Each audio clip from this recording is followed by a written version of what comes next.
mtu mwingine fulani. Wale ambao tuko mahali hapa, kile ambacho Mungu ameandaa siku ya leo si kwa sababu ya yule ambaye hajafika, ni kwa sababu yako wewe mwenyewe. Kile ambacho napenda kusema asubuhi ya leo, kingdom mentality.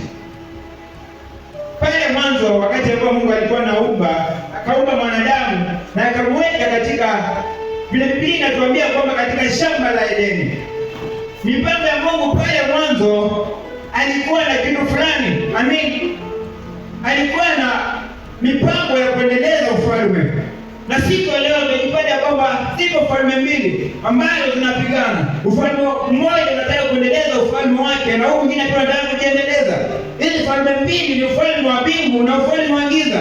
Ufalme wa Mungu ndio ambao sisi ambao tumeokoka na tumekuwa katika wokovu tumeitwa katika ama kuwa pamoja wa huo ufalme wa kibingu. Na kwa hivyo kama sisi tumejipata katika ufalme wa kibingu, ni watu ambao tunatarajiwa tukaishi ndani ya ufalme.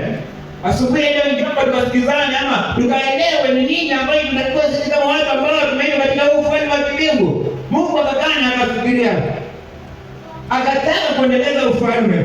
Wakati ambao Yesu alikuwa anaomba, akasema ya kwamba our Father who is in heaven, hallowed be thy name, thy kingdom come.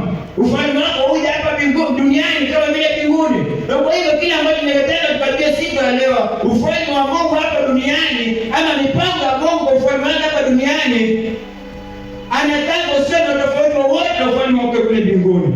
Kile ambacho kinafanyika mbinguni kikawa hapa duniani, muendelezo wa kile ambacho kinafanyika mbinguni. Na kwa hivyo katika maisha yetu sisi kama wanadamu, watu ambao tumetanishwa na jina lake, tunahitajika tukaonekane ya kwamba ufalme wa Mungu tunauendeleza hapa duniani kama vile kule mbinguni. Wakati ambao tunapata uelewa wa jinsi ambavyo ufalme wa Mungu kule mbinguni ulipo, ndipo nasi tunapata uelewa jinsi vile ambavyo tunafaa kuendeleza ufalme wake hapa duniani. Pale mwanzo wakati ambao alimuumba mwanadamu akamwambia kwamba have dominion, hapo ukawa na mamlaka ukaongoze. Wakati ambapo alimwambia kaongoze, alimpatia nguvu na mamlaka. Siku ya leo sisi kama wanadamu, watu ambao tunalishwa na Mungu anatarajia tukaweze kuongoza, tukawe na nguvu na mamlaka. Wakati ambapo Adamu aliweza kuanguka, Shetani alikuja akamdanganya na akaachilia nguvu na mamlaka, akampatia Shetani ile mamlaka ambayo alikuwa amepatiwa kuongoza. Na wakati ambapo Yesu alikuwa anakuja, Yesu alikuja kuchukua ile mamlaka na akamwambia kwamba nimewapatia nguvu na mamlaka, ndiposa mkaweza kukanyaga nyoka na nge na hazitawadhuru. Wakati ambao Yesu alikuja, alikuwa na mandate kama alikuwa na kitu kimoja ambacho alikuwa anakuja kukifanya. Akaweza kulisha kila ambacho Mungu alikuwa amepanga pale mwanzo, akamrudishia mamlaka tukaweza kutawala. Na kwa hivyo kama kuna wakati ambao inafika kwamba unajipata pale mahali ambapo ulipa utawali, then you have to realize there is a problem. Pale Mungu anakuweka, anataka ukatawale. Pale kazini Mungu anatarajia ukatawale. Ile eneo ambalo tunajipata hapa ama hapa kanisani, hii eneo popote pale Mombasa, pale popote ambapo unajipata, Mungu matarajio yake ni tukatawale. Alipoza tukatawale kwa vile ambavyo unavihitaji. Kitu cha kwanza ni influence. Kitu cha pili ni power. Kitu cha tatu ni authority. Kwa kila mtu ambaye anataka kutawala lazima awe na hizo vitu vitatu. Mfalme yeyote ambaye hana ushawishi ameshindwa kabisa. Mfalme yeyote ambaye hana nguvu, hana mamlaka, hana uwezo wa kutawala. Hivi ni vitu ambavyo vinapatia mtu uwezo wa kutawala. Wewe siku ya leo kama hauna hizi vitu vitatu, hauna ushawishi wa kushawishi watu wakawe na wewe, wakakufuate, wewe ni mfalme ambaye hauna nguvu. Siku ya leo kama hauna nguvu za kuweza kuambia watu mwende na waende, basi wewe ni mfalme ambaye hauna nguvu za kufanya kazi. Siku ya leo Mungu anatutarajia tukawe watu ambao tunatawala. Biblia inasema kwamba tutafanya kuwa a kingdom of praise. Only keep on telling us this, that God wants us to rule. God wants us to be a kingdom. Amekuja tukawe kama ufalme, watu ambao wanatawala, a people for his home, watu ambao tumetanishwa na jina lake. Na kwa hivyo kama Mungu ni mfalme na ametuita sisi kama tunaitwa watoto wake, kwa hivyo kwa mfalme wale ambao la ufalme kwa kizungu wanaitwa princess. Na kama wewe ni princess na wewe ni prince, ni watu ambao wanahitajika kukaa kulingana na vile maisha ya watu wa kifalme wanaishi. Ni maisha ambayo yanahitajika kiangalia kuonekana ya kwamba wewe ni mtu ambaye miendeleo yako ni ya kifalme. Miendeleo yetu ya kifalme siku ya leo ni swala ambalo tunafaa tukajiulize siku ya leo. Biblia inasema kwamba ndani ya kitabu cha Job 38:7, wakati ambao Ayubu alikuwa anaanza kulalamika, Mungu akamuuliza, je, wewe ulikuwa wapi pale mwanzo wakati ambao my sons shouted for joy, wakati ambao walikuwa wanashangilia? Ulikuwa wapi pale mwanzo? Ni nini ambacho unajua kuishi kuhusu maisha? Nini ambacho unajua inafikia mahali ambapo unaweza kunilaumu kwa vitu kadha wa kadha? Mungu anamuuliza, je, ulijua ni vipi mimi nilipanga mambo yako pale mwanzo? Wakati ambao I had all the people for my own side, all the angels for my own side, no one had fallen. Lakini kafikia mahali, kafikia mmoja akataka kutawala ama kufanya mambo yakaendelea kinyume na mapenzi ya Mwenyezi Mungu, na akasema ya kwamba akataka kugeuza ufalme. Biblia inasema katika kitabu cha Yohana wa kwanza, Yesu Yohana anasema ya kwamba you are of God, little children, and the greater is he that is in you than he that is in the world. Na Yesu akawaambia ya kwamba katika John 8:44, you are of your father the devil. Hao ni watu ambao walikuwa wanapigana na Yesu. Yesu akamwambia kwamba you are the devil, your father. In him there is no truth. Now he am trying to bring something out that there is belonging to God and belonging to the devil. Now these two kingdoms are always in contention.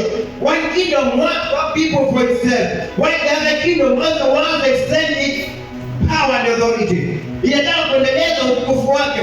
Na kwa hivyo sisi watu ambao tumejipata katika huu ufalme, tumeitwa nasi tuweze kuendeleza huu ufalme. Haleluya.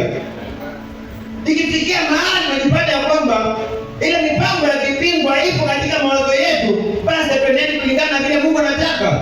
Mungu anataka tukaendeleze mwendelezo wa ufalme wake hapa duniani. Yesu akasema ya kwamba ikawa hapa duniani kama vile ilivyo mbinguni ufalme wako, ukaje hapa kama vile mbinguni. Wakati ambao Mungu aliumba Edeni, Edeni haikuwa tu mahali. Edeni ilikuwa ni wingu ama ni utukufu wa Mungu ambao alikuwa anafanya mambo yanayoendelea kulingana na kipingu. Edeni wakati ambao ilitengenezwa, Biblia inasema ya kwamba na Mungu God planted a garden. The garden was Eden, the garden with which the name we all know is Eden. Wakati ambao ilitengeneza, sio shamba ambalo ilikuwa ni lazima mvue nyeshe ndio vitu vimee. Ilikuwa ni shamba ambalo lazima utafute jembe ukalime ndipo vitu viende vizuri. Ilikuwa ni shamba ambalo ilikuwa ni mvue magugu ndiposa mimea iweze kumkumea vizuri. Haleluya. Shamba la Edeni ni shamba ambalo lilikuwa linaendeleza ama lilikuwa limeishi kulingana na ufalme. Mwonekano wake na mwendelezo wake ilikuwa ni kulingana na ufalme wa kimbingu. Wakati ambao utukufu wa Mungu ulikuwa hapa duniani bila kipimo. Wakati ambao Mungu mwenyewe angetoka mbinguni na kuja tembea hapa bila shida yoyote. Kwa sababu anajua kwamba kile kinachoendelea hapa ni kulingana na mapenzi yake. Pale mwanzo wakati ambao anatengeneza shamba la Edeni, haikuwa lazima atikunyeshe ndiposa watu waweze kukula matunda. Pale mwanzo wakati ambao aliweka Adamu katika Edeni, haikuwa ni lazima akuje ama haikuwa lazima uweze kutengeneza shamba ndiposa mvue kinyesha visiharibike mpaka utafute chemical ndiposa unyunyizie matunda yako yasiharibike. Hakuna na vitu vya namna hiyo. Vile ambavyo Mungu alitengeneza vitu pale mwanzo. Na siku ya leo wakati ambapo tunajipata kwamba vitu vinaharibika, tunafaa kujiuliza ni nini ambacho kinafanyika. Wakati ambapo shetani mwenyewe alitaka kupindua serikali, alileta vita, na wakati ambapo alitoka mbinguni akarusha duniani na malaika ambao alikuja kwa wao, akaendeleza ufalme wake ambao ni kisasa cha ufalme wa mbinguni ambao ni kinyume na ufalme wa mbinguni. Ijapokuwa alitengeneza vitu kulingana na muonekano ambao alikuwa na mbinguni, pia ambao alitengeneza vitu hapa duniani, muonekano wa vitu alitaka ule uongozi ukawa kama vile kule mbinguni. Ukisoma Biblia katika kitabu cha Waefeso kifungu cha 6 mstari wa 12, tunaeleza kuhusu vile ufalme wa darkness ama ufalme wengine ambao umejipanga kwamba there are cosmic powers, there are powers wakaendeleza ufalme wao. Nasi wakati ambao ufalme wetu hauendi kulingana na vile Mungu anataka, ili tukajiulize kwa nini hakuna mwendelezo wa ufalme wa kimbingu hapa duniani ama katika maisha yetu, ijapokuwa shetani ametaka kutawala dunia. Ndiposa yeye akaona kwamba ufalme wake umeenenda kinyume na ufalme wa kimbingu kwa kupanga mambo na mikakati kulingana na ufalme wa kimbinguni. Yeye akashuka na malaika. Ndiposa katika ufalme wake pia akawa na malaika wanaomtumikia, ambao siku leo tunawaita demons, wale ambao wanakuja kusumbua watu ama kumiliki nafsi za watu. Hao demons ni ndio malaika ambao shetani aliongoka na wao. Shetani akiwa kule juu alikuwa mtu ambaye ama alikuwa ni malaika ambaye alikuwa na nguvu nyingi sana. Shetani alikuwa kule mbinguni. He was both a cherub and a seraphim. Wale ambao wamesoma Biblia wanapata kwamba there were cherubims, maserufi na makerubi mbinguni. Shetani alikuwa na nguvu za hawa viumbe wawili. Biblia inasema kusoma katika kitabu cha Revelation ama Ufunuo, Shetani alikuwa ametengenezwa na mawe ambao Biblia inasema kizungu precious stone. Biblia inasema kwamba katika mbawa zake alikuwa amewekwa the instruments of worship, ama the instruments ambazo alikuwa akipiga kama ziinua tu nyimbo za, lakini katika zote akapigwa na kiburi. Biblia inasema ya kwamba katika kitabu cha Ezekiel chapter 28 verse 15, Biblia inasema kwamba you are perfect in your ways from the day that you are created, and then iniquity was found in you. Vile ambavyo aliumbwa. Katika kitabu cha Isaya chapter 40 verse 13, akisema kwamba I will ascend, ama nitajiinua nikakae juu the stars of God. Alitaka akajiinua akatawala na akachukua malaika wakawe kama viumbe wake. Malaika ni watu ambao ama ni watumishi, na kwa hivyo alitaka na yeye akawe ni watumishi. Ndiposa akainuka na akainua kiburi chake. Biblia inasema kwamba you are perfect in your ways from the day you are created, and in iniquity, what is iniquity? Dhambi wakati ambayo ilipatikana ndani yake, mpaka siku ile ambayo dhambi ilipatikana ndani yake, ndiposa akaharibu mambo na akaweza kuanguka. Kutoka mwanzo wakati Mungu alitengenezwa, he was very perfect. Biblia inasema kwamba alikuwa na mawe 11 ambayo alikuwa amewekwa ama ambayo alikuwa ametengenezwa nayo. Ukisoma katika kitabu cha Revelation utaona kwamba hiki ilikuwa ni kiumbe, hakikuwa kiumbe cha kawaida. Bila ambavyo Mungu alimtengeneza, alitengeneza kwa tofauti sana, hapa kiumbe cha kawaida. Lakini ikafikia mahali akaingia na kiburi, akataka kupindua serikali, akafanya mambo kulingana na mapenzi yake, na akainua malaika ambao walitaka kupindua serikali, na Michael akainuka na akaweza kuendelea, akainuka na malaika wengine wakapigana naye na akarusha duniani. Wakati Mungu alikuja hapa ndiposa alitaka kutengeneza ufalme wake, na mpaka siku ya leo ule ufalme ule ambao alitengeneza, ufalme ambao umeanguka, ndiposa anataka mambo yakaende kulingana na mapenzi yake ya uovu. Unajipata kwamba vitu vile viovu si lazima vinafanyika tu kwa kawaida, lakini vile vitu ambavyo ni vya kiungu lazima tuzilazimishe. Unapata kwamba tunakwambia kwamba pale katika shamba la Edeni haiko lazima mtu alime ndiposa aweze kuvuna. Haiko lazima mtu amwe magugu ndiposa mimea vizuri. Lakini siku ya leo mvua ikinyesha unapata kama magugu yanamea kila mahali.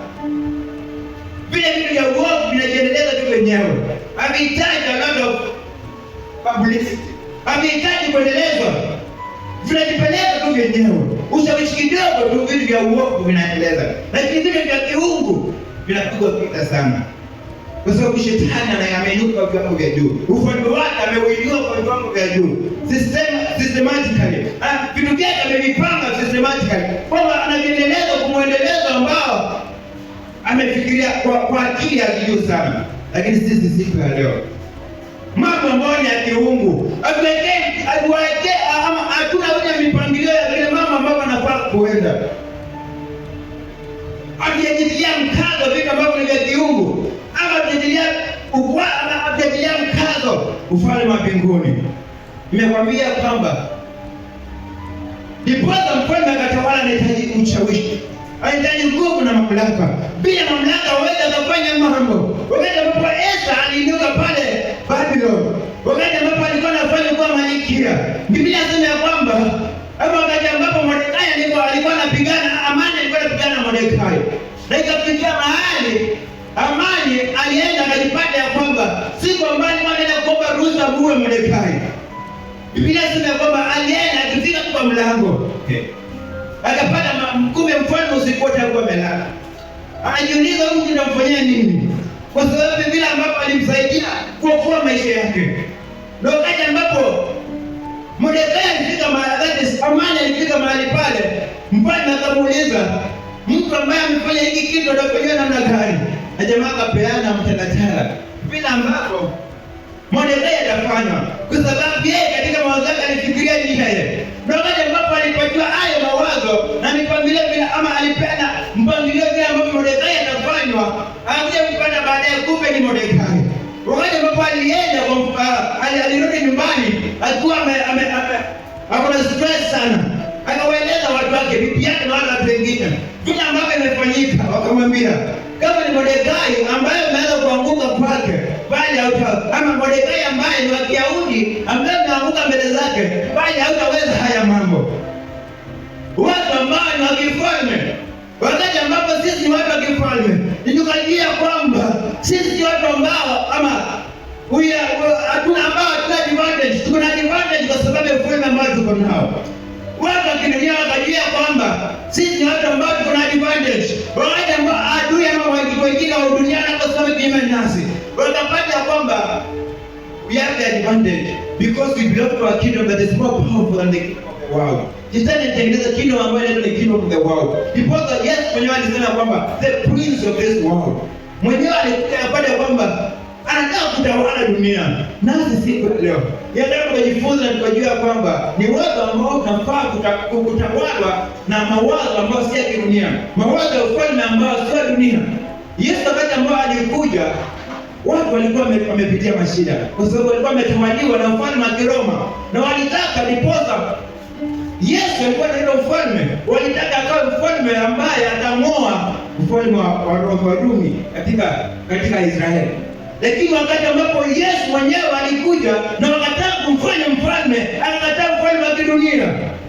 Akili yake na mawazo yake ilikuwa imetana na ufalme wa mbinguni. Mawazo yake hayakuwa yamebebwa na mawazo ya kidunia, hayakuwa yamebebwa na mawazo ya kutawala hapa duniani. Akili zake zilikuwa zimejaa na ufalme wa mbinguni. Nasi siku leo ninataka wakati ambapo tunaishi katika maisha yetu, akili zetu zisishikwe tuna mambo ya kidunia. We live as creatures of eternity. Hata kama tuko duniani, akawaambia kwamba hata kama mko duniani, nyinyi si wa dunia. Haleluya. Yesu aliwaambia wanafunzi wake, nyinyi sio wa dunia. Watu wakataa kwa sababu nyinyi sio wa dunia. Kwa sababu ya ufalme na sisi tumeitwa tukaweza kutawala nao. Sisi sio wa dunia. Wakati ambao mawazo ambayo tumejawa nayo ni ya kidunia. Vile vitu ambavyo tumejawa nazo ni vya dunia. Kwamba tunataka kile kitu ambacho tunakitaka sana ni tukapate pesa. Tunafikiria tukapate magari. Sio vitu vibaya. Lakini kama hizo vitu ndizo tumebeba katika akili zetu kila siku, basi tutajua kwamba tumeanguka. Kwa sababu kila mtu ambaye ameanguka katika mawazo yake anafikiria vitu vya dunia. Kuna vitu ambavyo vimepita hizi vitu. Sijasema ni vitu vibaya. Ni vitu vizuri ambavyo tunavifaa kwa nao hapa duniani. Ndipo Yesu akamwambia kwamba mtapata vyote hapa duniani. Wakati ambapo ilifikia mahali Petro akamuuliza, "Tunaja vyote tukakufuata. Tutapata nini?" Akamwambia kwamba utapata vyote hapa duniani na zaidi mbinguni. Nasi siku ya leo nataka kujua kwamba zaidi ya vyote ambavyo tunavipata hapa duniani, kuna zaidi ya vyote ambavyo ama there is more to what pertains life. Apart from the money, apart from the vehicles you want, apart from the good jobs that you want, because you also want all that, but there is something more. Kuna zaidi ya vile ambavyo tunavitamani hapa dunia. Mimi kama mwanadamu, kwa sababu naishi, I'm living in time. Let us not be slaves of this moment. Let us not be slaves of the universe. There is God what we are going to gain here in life. As long as we are living in this life, we will glorify that. But there is God more that. Ikafikia mahali walilazimisha kuniambia kwamba utakuwa unarauka kila siku kazini, hata kama niko na shida ya pesa, ninajua kwamba kazi hazipo, lakini katika mawazo yangu najua kwamba hata kama ninapata pesa mahali pale, but my sustainability comes from God. Hata kama mwingi ananipatia pesa, lakini zaidi ya yote zile pesa zingekuwa zinaweza kutibu kuna watu ambao hawangekufa. Ndipo ndio tunataka pesa katika haya maisha, lakini kuna zaidi ya zile vitu. Ndio katika ile kazi unalipiwa SHA, ndio katika ile kazi kuna insurance, lakini kuna insurance ya maisha, kuna insurance ya maisha wakati ambao utakufa. Kuna insurance katika ile kazi, kuna insurance katika mambo ambayo wewe unaendeleza zaidi ufalme wa mbinguni. Kuna insurance wakati ambapo unakufa, ni nini ambacho kinafanyika? There is more to life. There is a kingdom in which we belong. Today I want us to have that mentality. Wakati ambapo mtu wewe ambaye umeoa ama haujaoa, mtu ambaye haujaoa na hujaolewa, wakati ambapo unafikiria kuhusu kuoa ama kuolewa, je, katika mawazo yako unafikiria kuhusu mbingu? Je, unafikiria kuhusu ufalme ambao wewe mwenyewe umeitwa kwa utawala ama ukawa mmoja wa ufalme? There's a click in your mind that you belong to a kingdom. Wakati ambapo Mungu mwenyewe ametuita, anataka kila kitu katika maisha yetu ikaendelea kulingana na vile ambavyo mbingu inaendelea. Ukaowe, ukaishi maisha yako kulingana na huu ufalme. Your marriage ikaonyesha kwamba ufalme bado unaendelea. Ukaendeleza ufalme hata katika ndoa yako. Ukaendeleza ufalme wako hata wakati Mungu unapata watoto. Wanaomba kumtumikia Mungu. Wakati ambao unatafuta mchumba, ninataka tukasikizane siku ya leo ya kwamba na nishukuru Mungu kwamba ninapata nafasi ya kuhubiri kama malaika. Na kile ambacho ninakihubiri si kile kitu ambacho sasa hivi kile kitu ambacho nimekisikia. Ni kile kitu ambacho nakitoa katika moyo wangu. Ya kwamba hata katika ndoa yangu ufalme wa Mungu ukaonekane. Hata katika kutafuta mchumba ufalme wa Mungu ukaonekane. Hata katika kuendeleza watoto wangu ufalme wa Mungu ukaonekane. Hata katika kuanzia biashara ufalme wa Mungu ukaonekane. Haleluya. Mimi kama mwanarika, vile ambavyo nilivyo katika kutafuta mchumba, na kama ninapata mchumba katika kuishi na yeye, tukaishi kwa sababu ya kwamba tunataka ufalme wa Mungu ukaonekane. Tunajua ya kwamba vile ambavyo tunajiweka, let there be no filth in us. Ya kwamba tukaonekane ya kwamba katika utakatifu wa Mungu ukaonekane na kwetu sisi pia.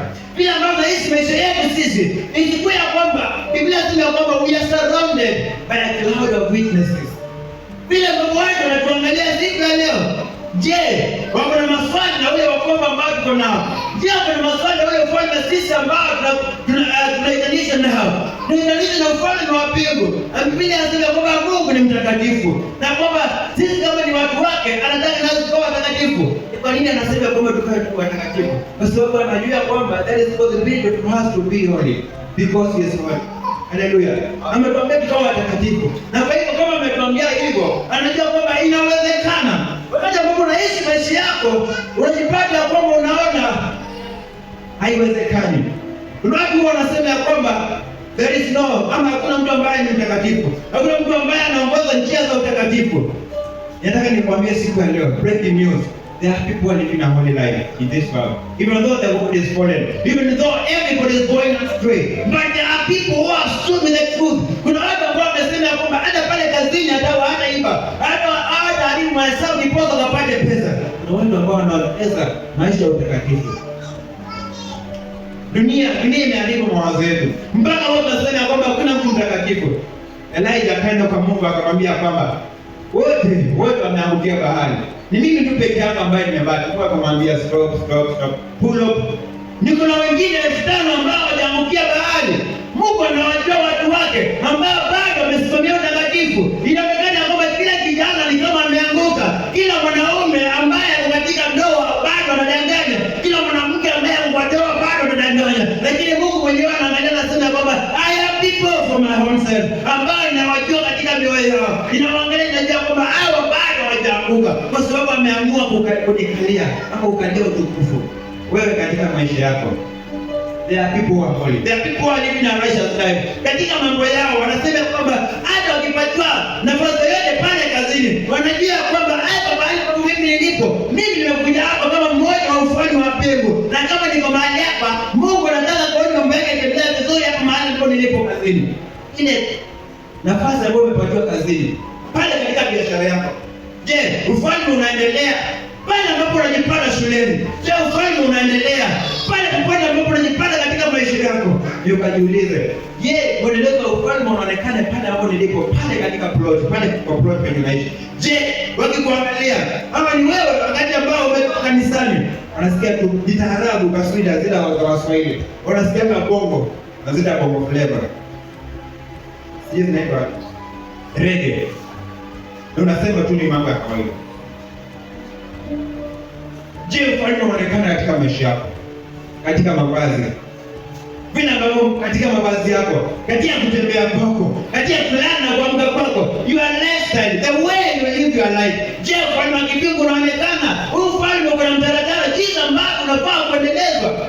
Nimekwambia kwamba wakati shetani alianza kuendeleza ufalme wake, alipanga kila kitu. Katika kitabu cha Waefeso nimekuonyesha kwamba katika kitabu cha Waefeso kifungu cha 6 mstari wa 12, akapanga uongozi, kila kitu kulingana na ile mpangilio wa kipingu ulivyo, na akatengeneza wale malaika ambao walianguka walikuwa demons, wale ambao walikuwa wanapigana na watu, ambao walikuwa wanawatuma ili kumiliki nafsi za watu, ili akapigana na watu, maroho ambao yanainuka usiku na mchana. Kwa sababu naambia kwamba shetani anafanya kazi sana, kwa sababu anajua kwamba muda wake ni mdogo. Nasi siku ya leo, we are living as people who are held in time. Kila siku tunasema kwamba ipo siku, ama there is still time. Let me tell you, there is no time. There is no time. We are the people of the kingdom. We have been given a time. Biblia inasema kwamba the days of man are now are limited. Daudi kafikia mahali akasema kwamba I am like, anasema kwamba man is like a breath. Wow, in meantime, in no time anapita kidogo tu anaenda. Tukafikiria siku ya leo, sisi watu ambao tumeitwa tukaendeleza huu ufalme wa mbingu, tunajua kwamba there is no time for what we have been called to do. Kile ambacho tumeitwa kufanya, popote pale ambapo unajipata ukafanya kazi bila kuelewa, ukijua kwamba there is no time. Time is very limited. Nobody knows tomorrow. Nobody knows in the next 7 minutes whatever will happen. Hallelujah. Unakaa pale ukijua kwamba there is time. Nitahubiri tu. Nitaweza kuwa mwombezi. Nitakuwa mwombezi kwa familia yako. Na ninajua kwamba mambo yatabadilika. Kila siku naambia kwamba things do not just happen. Things are made to happen. Vitu havifanyiki tu. Vitu vinafanywa kufanyika, ama tunaviombea vikafanyike. Tunapigana mpaka vitu vikafanyike. Na siku ya leo ni pozo nataka tutakuwa na hii akili siku ya leo ya kwamba things do not just happen. We are preached about this every time. Kwamba vitu havifanyike tu. There are forces that are waiting for these things to happen. Nimekwambia kwamba vitu vya uovu kufanyika si hukumu. Vinafanyika kwa urahisi. Lakini vitu vya mbingu vinapigwa vita, kwa sababu shetani kwa mawazo yake anataka kufanya mambo haraka. Huwezi kupigwa dunia. Nasi kwa leo ndio kaona ile akili. Na kwamba nasi kama watu ambao tumeitwa katika ufalme, ipo kazi ambayo tumeitiwa. Wakati ambapo tunaingia katika ndoa yako inaweza kuwa na maendelezo ya kifalme. Wakati ambapo unapata watoto na kuwalea, wakaendelea kulingana na mwelekezo wa kifalme. Pale popote ambapo unaishi, pale popote ambapo unajipata, katika mwongozo wote ambao unajipata, kila chochote ambacho unajipata unafanya, ukawa na mwongozo wa kifalme. Ufalme wa mbinguni ukaonekana. Yesu anasema kwamba ufalme wako uje hapa duniani kama vile mbinguni, kwa sababu shetani yeye mwenyewe alitaka kuwa na photocopy ya ufalme wa mbinguni. Nasi sisi siku ya leo kama haujakuwa na the image of the kingdom of God here on earth, then we won't be able to win over him. Pale mwanzo tunakwambia Mungu akamwambia kwamba have dominion. Na nimekwambia kwamba ni pale ufalme akaweza kuwa na dominion, ama akaweza kutawala, lazima akawa na nguvu na mamlaka, akawa na ushawishi. Wakati ambao unaingia katika ninaomba siku ya leo tukaombe kwamba Mungu akupatie ushawishi pale ambapo unajipata, akupatie nguvu na mamlaka. Wakati ambapo sisi tunaokoka, tutakuwa ni watu ambao tumeunganishwa na Mungu, na zaidi ya yote bila ambao unajiweka katika kiungu, bila ambao unajiweka katika wokovu, ndipo unaenda katika kiwango unajipata kwamba sisi wote tumeokoka, lakini kuna watu ambao wanaweza kuombea watu na wakapona. Sisi wote tumeokoka, lakini kuna wale ambao wanaweza kuombea watu ambao wamepangana na mapepo na mapepo yakatoka. Je, hawa ni special? Hapana, si special. Ni kwa sababu ya kile ambavyo wamejiweka wao wenyewe, ile vile ambavyo wamejiweka katika utafurahia anointing. We are all anointed. But to what level are we raised our bar? To what level are we gone to realize of the people that God has got us to be? To what level are we gone to realize that God has got us into a kingdom that rules over the kingdom, the other kingdom of darkness? To what level are we gone to realize all this? Wale watu ambao wanafanya kwamba unaona katika television zako wanaambia watu wanapona, sio watu special. Ni watu ambao wamejua wao ni kina nani. Nasi siku ya leo tukajua sisi ni kina nani. Watu katika dunia, katika ulimwengu mwingine wa giza, wanaweza kufanya jambo lolote ndiposa kwa na hizo nguvu na mamlaka. Mungu anaweza kumpatia mtoto wake akauliwe, ndiposa kwa na hizo nguvu na mamlaka, akatoa mtoto wake sadaka. Nasi siku ya leo, what are we doing about this? Nothing. We are just relaxed. What has God got us to do that we are not doing? We are just relaxed, knowing that things are not going right wherever we are. When God has got us to extend the kingdom wherever we find ourselves, to extend the kingdom of heaven in our places of work, to extend the kingdom of heaven in our places of residence, to extend the kingdom of heaven wherever we find ourselves. But we are very reluctant. We are reluctant when nothing is happening. When whatever is happening is wrong, we are very reluctant. When God has got us to change things, Mungu anataka pale ambapo tunajipata kubadilisha mambo. Wakati ambao unaingia katika maombi, unamwambia Mungu ninaomba kitu fulani kifanyike. Anakuangalia na shangaa. Huyu angalia nguvu ambayo ako nazo. Wakati ambao unajaribu unaamua kufa moyo. Shetani anakuangalia na kujiuliza, huyu mtakatifu nguvu ambayo ako nayo ambao mimi sina. Angeomba hizi vitu. Angefunga siku 40 na kuombea hizi vitu. Huyu mtu angekuwa tuna mawazo bila Mungu alimuumba. Bila Mungu alimtengeneza. Bila Mungu alimuumba. Ukisoma ile kitabu cha Efeso kifungu cha 3. Bali kifungu cha kwanza kuanzia mstari wa 3. Biblia inasema kwamba Yesu anatupatia baraka zote za kimbingu. Kila kitu ambacho tunakihitaji. Lakini sisi katika mfungo wetu tunafunga tukaombea ofisi, tunafunga tukaombea tunapata rent, tukaombea tusilale njaa. Lakini je, tumejua kwamba tumekuwa na uwezo ama na mawazo afika tukajua kwamba Mungu anatupatia kile kitu ambacho tunakihitaji? Tumekuwa na mawazo ama tukafikiria tukajua kwamba Mungu ametupatia kile kitu ambacho tunakihitaji hapa duniani. Akawaambia kwamba mnapata kile kitu hapa duniani na zaidi mbinguni. What is our mentality? Do we have a kingdom mentality with us? That in as much as we need money, in as much as we need houses, in as much as we need clothes, but there is more to what pertains life. There is more to what we have in this life. Kuna zaidi ya kila mambo tunajipata katika haya maisha. Ambao tunajipata kwamba tutakuwa tempted. Tutakuwa tempted kwa sababu ya yale mawazo ambayo tuko nayo. Kwa sababu vile vitu ambavyo tunavitamani sana katika haya maisha. There are three temptations that we are tempted with. One is the lust of the flesh. Matamanio ya kimwili. Jambo la pili, the lust of the eyes. And number 3, the pride of life. Hizo vitu vitatu ndivyo ambapo ama the temptations ambazo zinakuja katika maisha yetu kwa zinapitia. The lust of the eyes. Vile vitu ambavyo tunataka tukavione katika maisha yetu. The lust of the flesh and the pride of life. Vile vitu ambavyo tunataka tukamiliki katika maisha yetu. Na hapo ambapo tunakuwa tempted katika hizo milango mitatu. Hizo milango mitatu ndio ambayo inakuja tunaangushwa nayo. Wakati ambapo Yesu alitemtwa pale na shetani baada ya kufunga, alitemtwa kwa hizo vitu vitatu. Anataka chakula, anamwangalia, anamwonyesha ufalme, the pride of life. Vile vitu ambavyo angetamani, mtu wa kawaida angetamani. Tunataka tukaongoze, tunataka tukawe na hizo vitu vyote, na kwamba mimi ndio niko na pesa, mimi niko na kila kitu ambacho nakihitaji niko nacho. Hivyo tunakuwa tempted katika maisha yetu.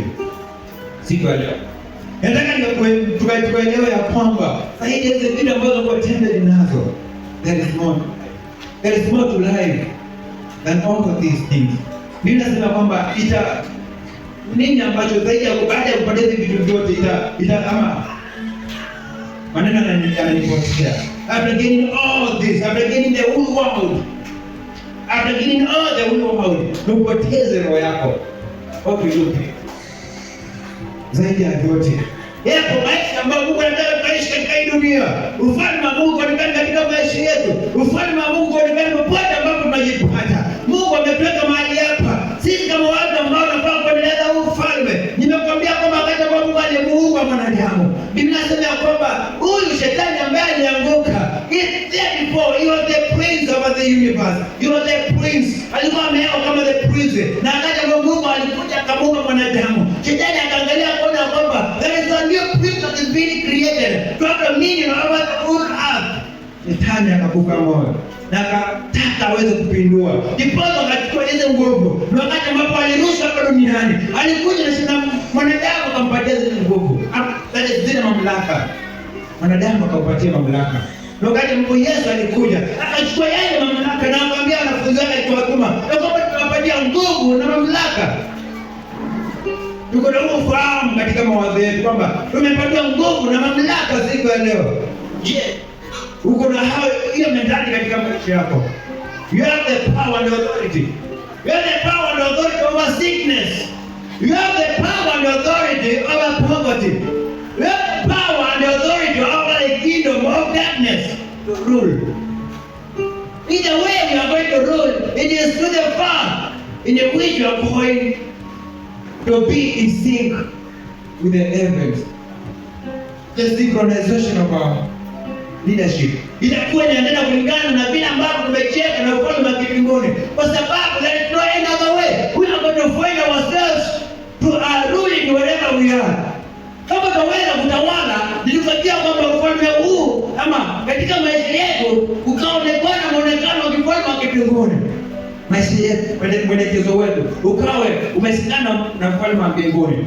Wakati ambapo wewe unaomba sana, wakati unasoma neno, wakati ambao unatafuta sana kumtafuta Mungu, unapeleka katika utayari wa kuwa kama mmoja wa wale ambao wanaendeleza ufalme wa mbinguni. Na ndipo nataka siku leo nikukwambia kwamba usitoke mbele kila mambo watu wanakuambia, kwa sababu you don't live like them.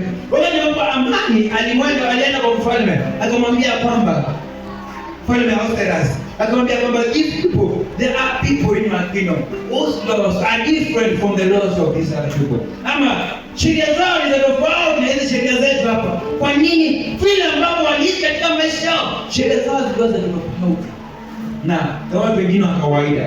Nasi sheria zetu nataka kujua siku ya leo, sheria zetu ni za tofauti na za watu wa dunia. Sheria zetu za tofauti za watu wa dunia. Maisha yetu ni tofauti na watu wa dunia. Vile ambavyo tunaishi tukaishi ni tofauti na watu wa dunia. Wewe na mimi, sisi wote. Wakati ambapo nakuhubiria peke yako, najiburia hata mimi. Kwa nini? Kwa sababu tunajua kwamba sisi watu tofauti. Maisha yetu yanafaa kuwa tofauti. Mimi nikiangalia katika maisha yangu, nafaa kuonekana tofauti na watu wa kawaida wa dunia.